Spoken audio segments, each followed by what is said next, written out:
Isang napakagandang umaga po mga ka-apple. So andito po ako ngayon sa isang farm extension. So i-check po natin ngayon yung mga naitanim ko pong last week kasi andito ako. And nagtanim po ako dito sa area ng mga apples na grafted po. So i-check po natin kung yung mga grafted apples ay nabuhay na po or nag-take na po sa kanilang mga rootstock.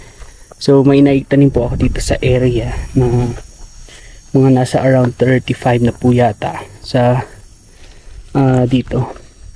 And then check po natin yung mga naitanim po natin na graft po galing sa nursery. And so dun pala sa ibabaw is ang bell pepper farm. Pero hindi po yan akin. Yung carrot lang dun sa ibabaw. And ito po yung mga naitanim po nating mga apples dito sa area. So ang variety po nito is shout out nga po pala kay Ma'am Atidang Santos. So siya pong nag-donate sa akin ng variety galing po ng Netherlands. So ayan, mapapansin nyo buhay na po ito yata. Ito siya. So usual po kasi kapag nag-graft po tayo sa field, nilalagyan po yan ng cellophane para ma-retain po yung moisture at hindi po ma-dehydrate yung i-graft po natin na variety. So ayan. Ayun. So buhay na po yung variety galing po ng Netherlands. Ayan.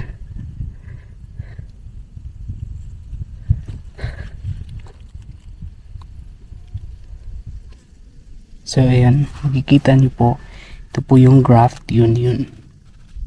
So hindi pa po natin ito kukunan ng grafting tape kasi medyo juvenile or bago pa lang po siya nag-take.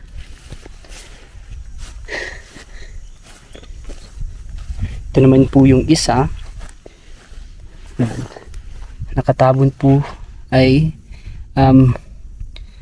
soft drinks bottle. And I think isang good news po ito. Kasi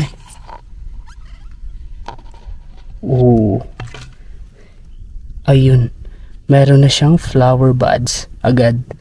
Ayan.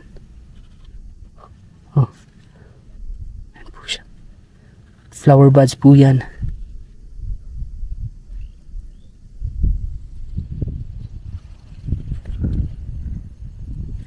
Ang ganda po.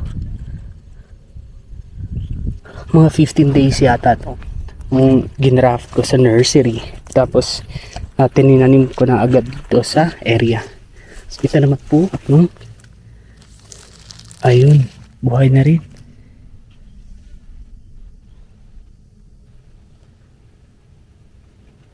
Ayan.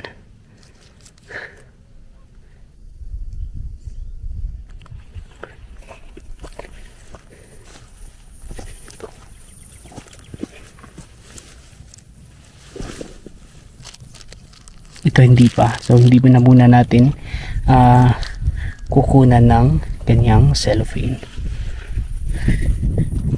So nag-take na nga po yung ating mga sayon. So ito, ayan. Ito naman po ay ayan, fruiting buds na rin po ito. Ganda. Ganda ng variety na to. Ang bilis. So yan po yung update dito. So may nakatanim na po yung diyang durian. Ayan. Meron na rin pong langka. So different varieties. So dito, so next line is